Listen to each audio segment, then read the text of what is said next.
Allow me to introduce myself. I am Julia Carrington. I have reached the age of 47, joined in matrimony, without children, an art teacher by day, a master of feigned contentment by night. In a serene cul-de-sac nestled in Ohio, the streets are adorned with uniform hedges, mirroring the even more uniform unions that flourish within this enclave. My husband, Greg, is employed in the field of logistics. That's his interpretation of it. It signifies his perpetual absence. Chicago on Monday, Denver by Thursday. At times, the echo of his footsteps slips from my memory. What is the truth? Silence has become a familiar companion to me. In the tender embrace of early spring, they took up residence next door. As I tended to the rose bush, my attention was drawn to a U-Haul van maneuvering into the driveway of the vacant house next door. Initially, it barely registered with me. Individuals drift in and out of this neighborhood as effortlessly as the changing seasons. As I stood tall, brushing the dirt from my gloves, my gaze fell upon him. A solitary figure, a man, in the midst of the 30s, approaching the latter part of the decade. Slender and elongated. Not conventionally handsome in the way of movie stars, yet there was a subtlety in his movements, as if he were a relic from a bygone era. He bore a box marked Emma's Books in striking bold black ink. Then I beheld her, a petite girl, perhaps 6 years of age, with hair reminiscent of damp sand and eyes that suggested she had already unraveled the mysteries of the world. In due course I discovered that her name was Emma, and his name was Adam. He offered a courteous nod as our eyes met, the sort of acknowledgement exchanged between strangers who instinctively know their paths will cross again. I returned the nod. I believed that would mark the conclusion of the matter. It was not. In the days that followed, I observed their gradual acclimatization through the narrow gaps of my blinds. Not with intention. Simply, casually mentioned. The dawn ritual of coffee. The sun dips low, casting a warm glow as the dishes await their turn in the soapy embrace of the afternoon. Wine at dusk. Perpetually the same window, perpetually the same direction. His movements held a captivating quality, efficient, gentle and devoid of haste. He never raised his voice at the child. Trash was never left outside. He would often fill the evenings with jazz on his porch, the melodies gentle enough for me to feign disinterest, yet resonant enough to linger in the air of my backyard. I was unaware of the extent to which I had devoted my life to observing others as they navigated their own journeys. One night that week, Greg reached out to me. He mentioned that his stay in Dallas would extend beyond what he initially anticipated. I informed him that it was acceptable. He refrained from inquiring about my recent activities. I kept to myself the fact that I had been tending to the same plants, merely to be in the open air when Adam strolled by. I repeatedly reassured myself that it was merely a matter of curiosity. A friendly curiosity. That is all there is to say. Yet there was something in the way Adam gazed beyond me, as if I were a mere shadow, a specter in his world, that ignited a deep yearning within me to be acknowledged. And that marked the inception of all that I had never envisioned. The initial occasion I rapped on his door, it was cloaked in the pretense of neighborly goodwill. That's what I reassured myself at least. I had engaged in the art of baking, a straightforward recipe, cinnamon apple bread, reminiscent of the times when Greg would come home for dinner. It was never part of my intentions. The ingredients lay in wait, simply present. The stillness enveloped the surroundings, and a voice within urged me, deliver it to him. It rested in my palms, warm and sweet, akin to a whispered secret. I lingered until the sun had descended just low enough to appear nonchalant, late enough that no curious eyes would be watching from behind their curtains, yet early enough to avoid raising any suspicions. At least that was my wish. I traversed the 10 paces from my front door to his, my heart echoing more prominently than the sound of my footsteps. As he swung the door open, his expression revealed a sense of astonishment. Unbothered. He seemed taken aback, as if the sound of the knock had caught him completely unprepared. It dawned on me then that he likely received few visitors. He donned a well-worn gray t-shirt paired with jeans. His hair bore a hint of moisture, as if he had just emerged from the shower. Soft classical music floated through the air behind him, mingling with the gentle scent of lavender wafting from somewhere within. The dwelling exuded a sense of warmth, yet retained an air of tranquility. It is more temperate than I had anticipated. more temperate than my own. "Hello," I remarked. I believed it was time to extend a proper welcome.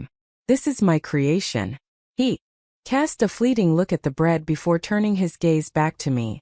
His expression was a mystery to me. Could it be gratitude? Sympathy? Unease?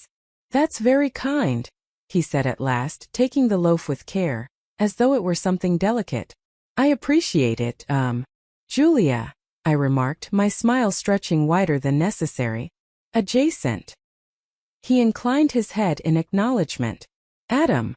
I was already aware of his name, yet I feigned ignorance. "It's a pleasure to meet you, Adam." We lingered there, caught in a moment that stretched beyond its rightful bounds, neither fully acquainted nor entirely apart. His daughter was absent.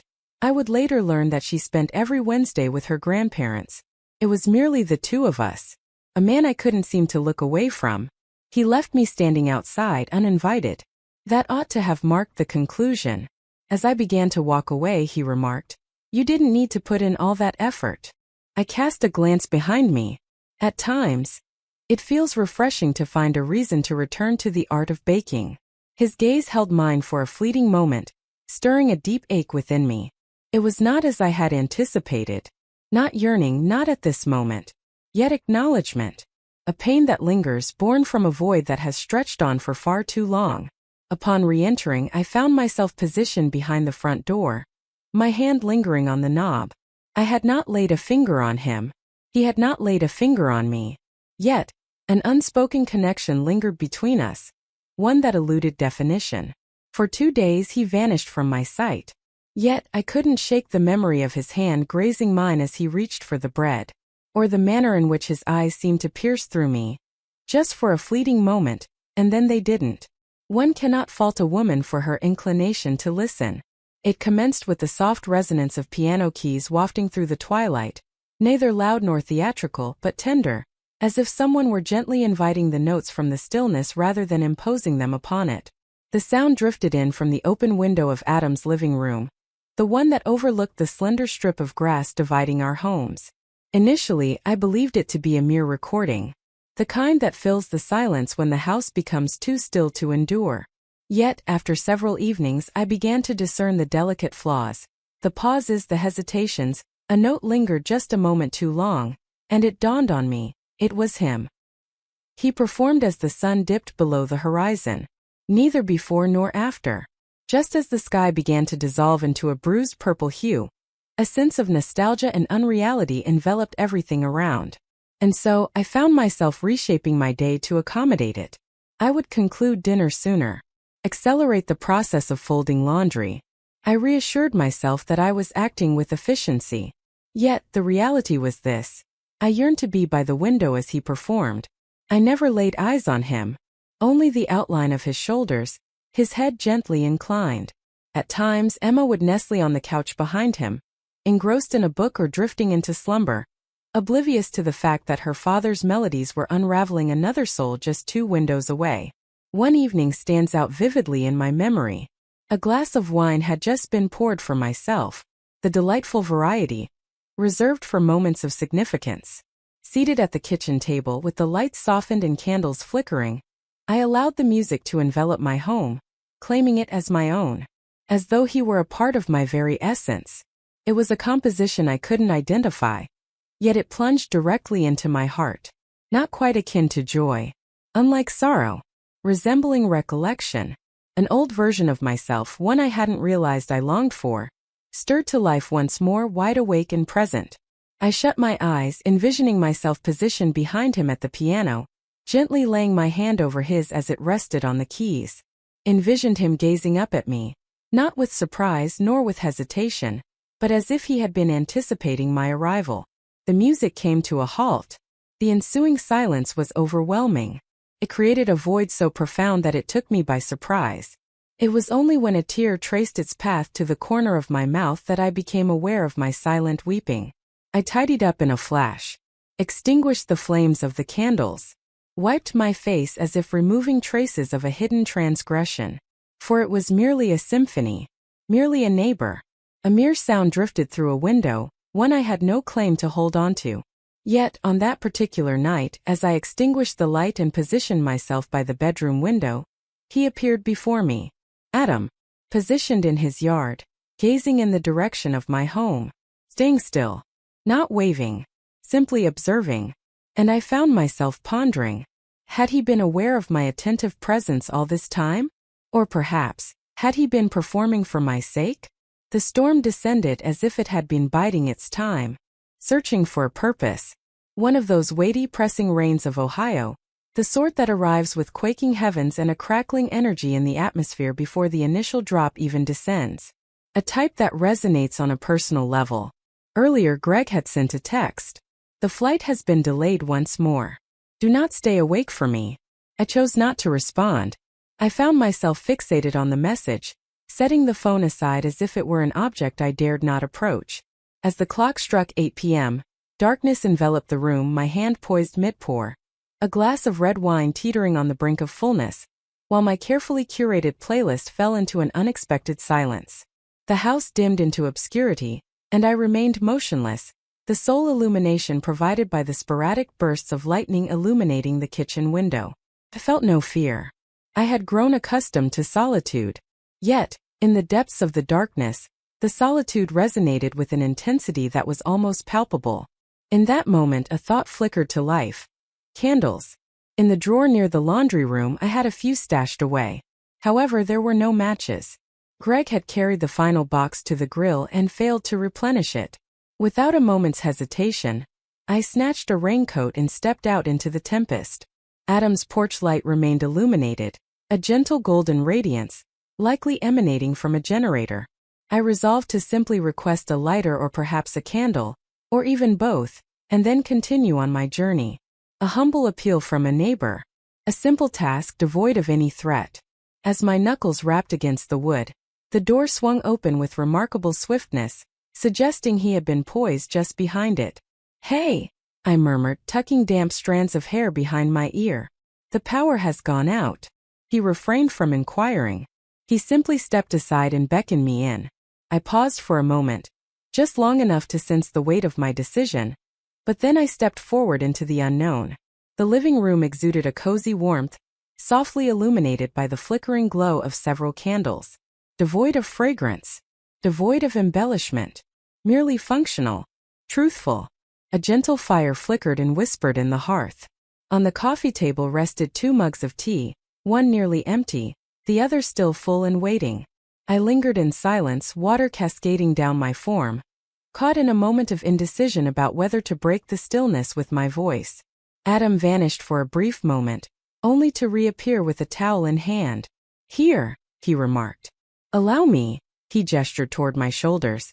I allowed him to proceed. God help me, I allowed it to happen. He dabbed softly, then handed the towel to me with care. His fingers grazed against mine. Neither of us could bring ourselves to break the connection. "Thank you," I murmured softly. "Would you like to take a seat for a moment? It may not be grand, but it offers more warmth than the world beyond." I certainly did. I reassured myself that I was merely biding my time until the storm passed. We sat facing one another, the room cloaked in a gentle dimness, suffused with the warm scents of firewood and peppermint.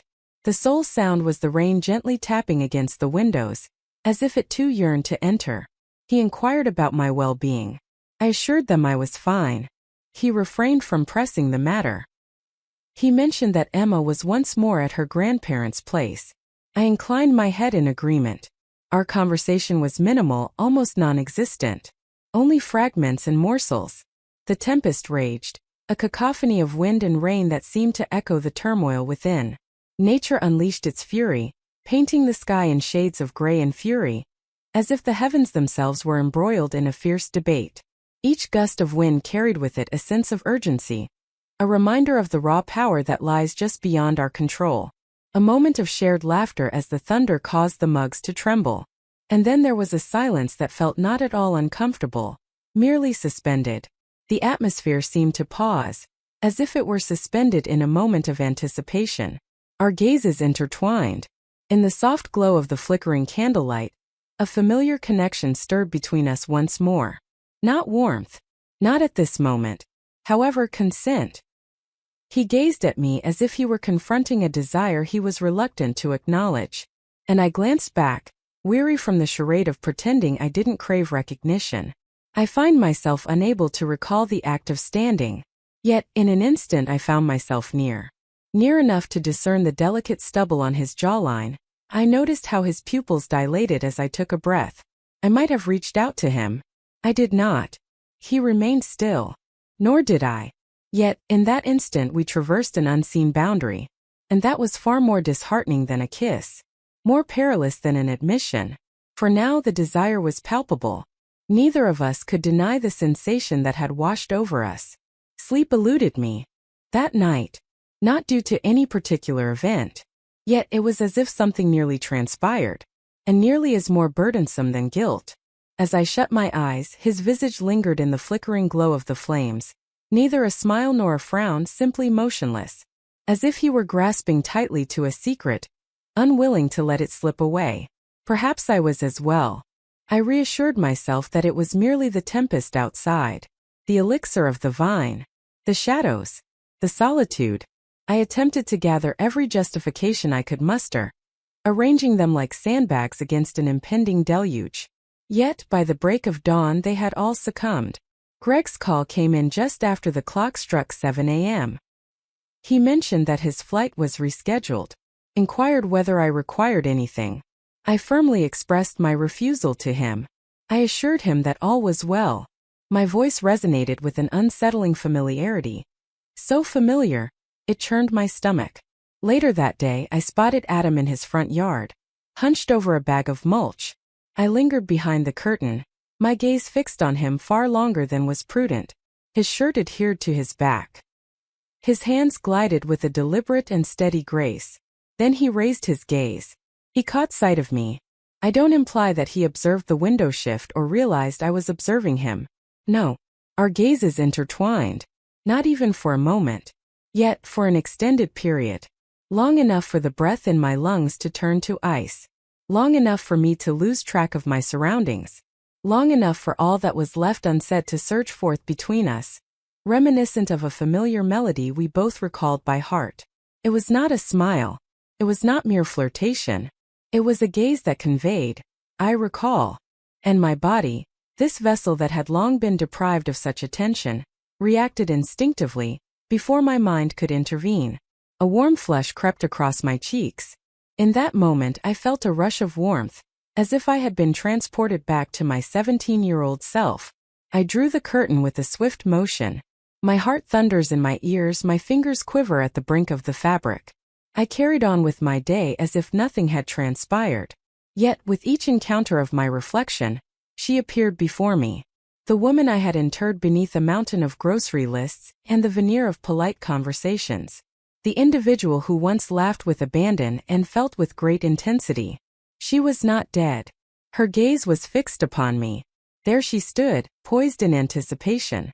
It's amusing how quietude doesn't invariably signify tranquility. At times it emits a soft hum. It resonates within you under your decisions, under your very breath. A subtle pulse that signals a change is occurring, even if the words remain unspoken. The days unfolded with a certain weight after that gaze. Adam failed to appear at my doorstep. I chose not to attend his gathering. Yet, an unseen force lingered between us, unwavering and ever-present. A hidden current flows beneath the icy surface of a frozen lake. At first glance, all appeared to be tranquil. Yet beneath the surface, turmoil swirled. Greg returned to his abode. He pressed his lips to my cheek just as he always had. Placed his suitcase beside the stairs. Engaged in light conversation. Inquired about the neighbors. Does it seem satisfactory? Silence, I uttered. The utterance seemed to carry the weight of deception. As we sat down for dinner, I found myself nodding at all the appropriate moments. I inquired about his meetings. I chuckled at just the right moments with the perfect inflection. Yet, I found myself in a realm far removed from the present moment. And I was certain he sensed it too. Not in the manner of detecting a lie, but rather in that instinctive, primal way that individuals in enduring marriages come to understand one another. During the meal, his hand brushed against mine. A fleeting moment that lingered in the air. Merely with a gentle touch. I recoiled. He remained silent. Yet his gaze held a moment longer than necessary. Later, I found myself standing before the bathroom mirror, toothbrush in hand, examining my reflection as if I were scrutinizing a stranger. What was I transforming into? Had I committed any misstep? Negative. Not at this moment. Yet, the mere contemplation of it left me feeling more despondent than if I had actually gone through with it. That evening, as we lay in bed, Greg extended his hand towards me. I stood still, caught in a moment of sheer disbelief. It was not revulsion. It was not fear. It was a void. I was not present. Across the lawn, I found myself in a room bathed in candlelight, where the soft strains of piano music filled the air, accompanied by a man who had yet to press his lips to mine. Yet somehow, he had uncovered more of my essence than my husband had in all those years. I allowed Greg to make contact with me. I allowed it to unfold. I shut my eyes, summoning a state of numbness within myself. In the moments that followed, I averted my gaze from him, and I wept in silence. For it is often the most heart-wrenching betrayals that do not commence with a kiss. They commence in quietude. It arrived in its most unadorned state. A gentle rap upon the door. The sun began its descent, casting a warm glow over the landscape. Sunlight slanting through the blinds, a golden hue suspended in a moment of indecision.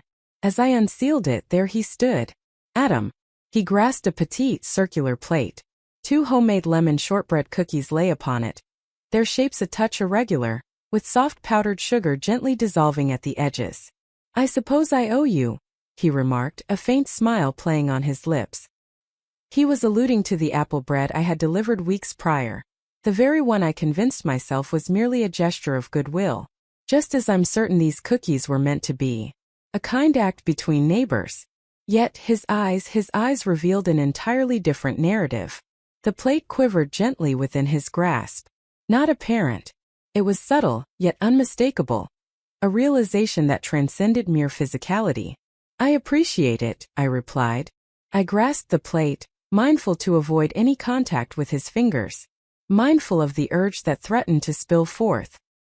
He remained where he was, not yet ready to depart. "I was pondering," he started, then hesitated. His gaze faltered for a moment, as if weighing the peril of uttering the next words. "Would you like to stop by sometime this week?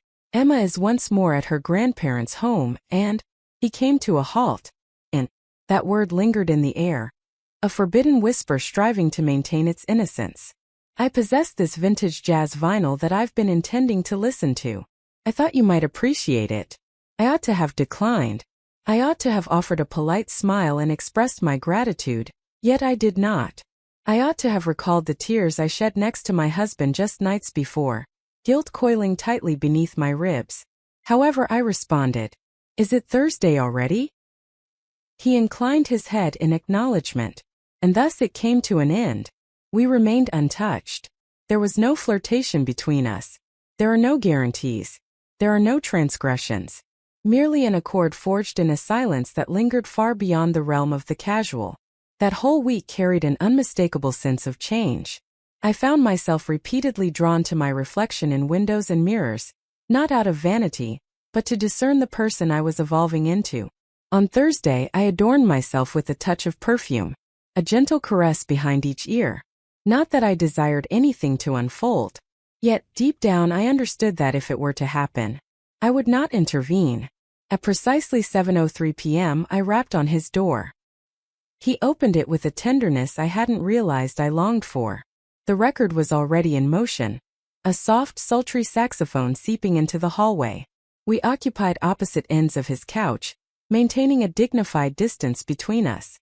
The candles flickered once more, yet this time they felt less like mere objects of utility and more like a beckoning call.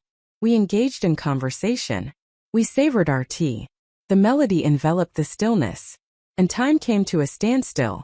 At a certain moment, I found myself chuckling at something he had remarked. He cast his gaze in my direction, truly observed, as he had done previously. I felt as if I were something exquisite yet fragile. I cast a glance behind me, yet I held my gaze steady. It is often said that events do not unfold in a singular, overwhelming moment. A kiss, a fall, a mistake. Each one takes root long before the instant they manifest. Yet, I can recall the precise moment I ceased my struggle. It lacked any sense of drama. No fireworks were present. There is no grand orchestral score rising in the background. The gentle conclusion of a vinyl record, accompanied by the delicate scratch of the needle lingering in stillness. Adam rose to grasp the needle, his hand hovering above it as if lost in a different thought altogether. As he settled back into his seat, the distance between them had diminished. Not mere inches, not assertive, simply nearer. Just enough for me to sense his warmth, the burden of his presence, the weight I had labored for weeks to dismiss. We lingered in silence, suspended in a moment that seemed to stretch endlessly, yet pass in the blink of an eye. And then, he directed his gaze in my direction. That was all it required. I refrained from leaning in. He did not either. We exchanged glances, two souls who had long anticipated this moment. Weary from the charade, finally ready to acknowledge the inevitable. First his hand moved, gradually, with careful consideration. It felt as though he was offering me every opportunity to halt his advance. His fingers brushed against my wrist. Merely a stroke. Yet, it was sufficient to erase the awareness of my surroundings. I exhaled a breath I hadn't realized I was holding. As I gazed at our hands, his fingers softly traced the contours of my wrist, as if he were committing its form to memory. I remained steadfast, refusing to withdraw. He murmured something then. It was a sound so gentle that it nearly escaped my notice. "Are you certain?" And I replied in the affirmative, not due to any careful consideration on my part. Yet, in that instant, refusing seemed akin to rejecting a fragment of my being that had long been famished. He pressed his lips against mine, gently, with a sense of deep respect. And all that resided within me shattered. Silence reigned, with no sighs escaping and no fastenings giving way. It lacked any sense of urgency. It wasn't yearning in the manner that one might imagine when contemplating forbidden desires. Silence enveloped the surroundings, excruciatingly silent, as if two souls mourned the existence they once embraced, all the while yielding to the reality they could no longer evade. Every detail escapes my memory.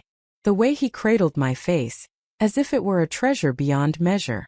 The way he quivered at the brush of my fingers against his chest.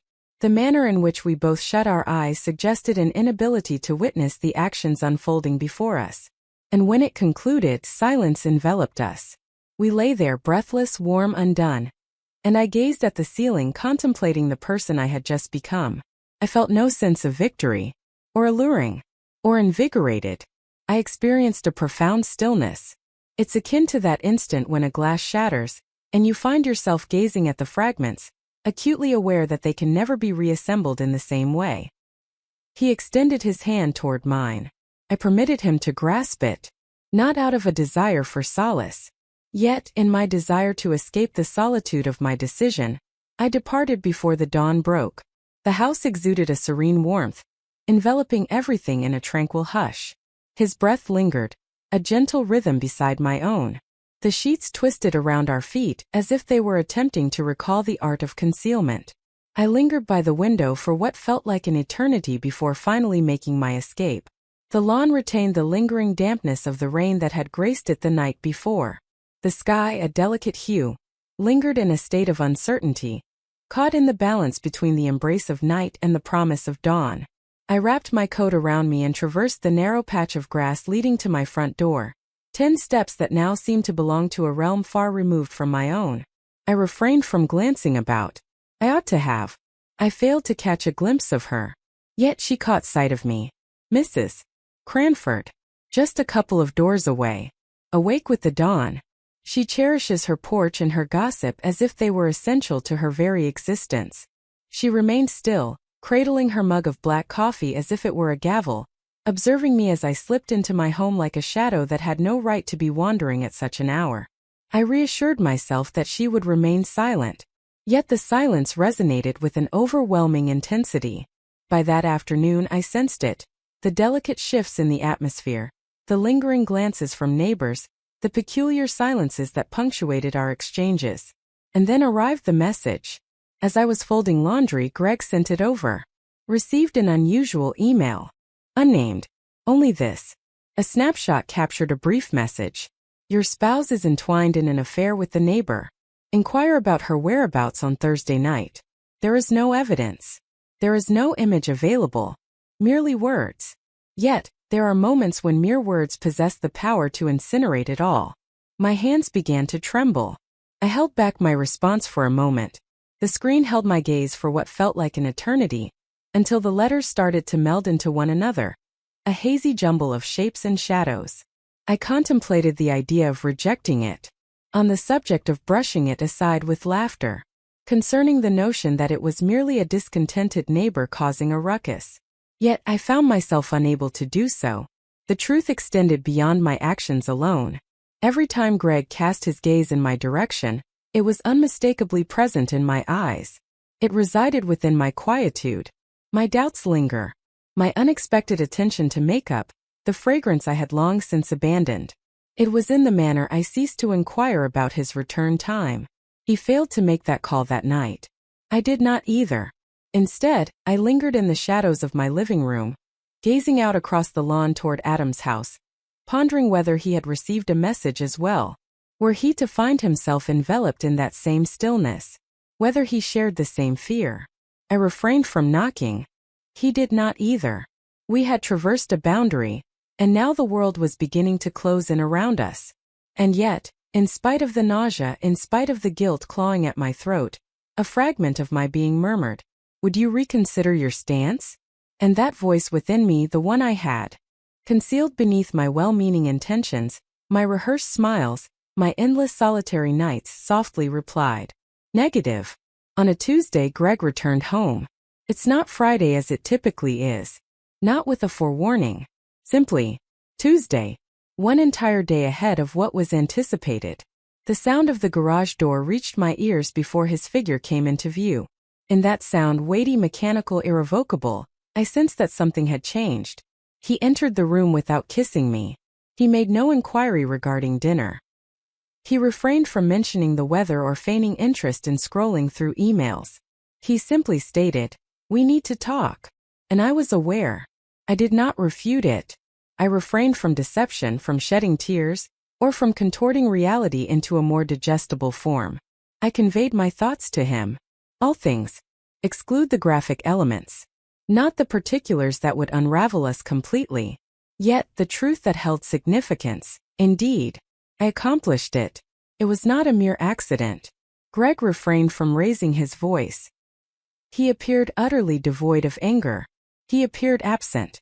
As if someone had silently gathered the essence of the man I once knew and substituted him with an unfamiliar figure. Did it hold any value? He inquired. For the first time in weeks, I found myself at a loss for words. For the word worth seemed inadequate to encompass the magnitude of my loss, or what I had discovered. On that particular night, he found himself in the guest room, surrendering to the embrace of sleep. I found myself unable to sleep, not even for a moment.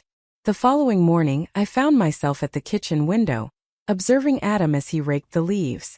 The familiar cadence of it stirred a deep longing within me. He kept his gaze fixed downward. Not a single glance was cast in the direction of my house. Subsequently, I stepped out into the open air. I chose not to knock. I refrained from bringing cookies or bread. Nor did I feign that we were anything other than what we had transformed into. I simply lingered by the fence, biding my time. Eventually, he made his way over. He remained expressionless. "I apologize," he murmured gently. "I never wished to be the cause of your downfall." "You weren't," I murmured softly. "What I lost ages ago." We remained untouched. This time it will be different. The stakes had never been higher. Excessively shattered. I inquired whether he intended to relocate. He gave a nonchalant shrug. "I'm not certain at this moment." In that moment he uttered words that would echo in my mind forever. At times, our tumbles are not born of recklessness. We stumble when we remain stagnant for an extended period. As dusk settled, I carefully filled a modest suitcase. I found myself adrift, uncertain of my destination, yet acutely aware that I had to escape to another place. A place untouched by guilt, devoid of silence, and free from the burdens of pretense. Greg allowed me to continue. He made no inquiry about my return. Perhaps he had already grasped the truth. As I distanced myself from the house, the street, the existence I had inhabited like a specter, I walked by Adam's house, and for one fleeting, poignant moment, he raised his gaze directly towards me. He offered no gesture of acknowledgement. He remained expressionless. He merely observed. For the first time in many years, I experienced a profound sense of recognition.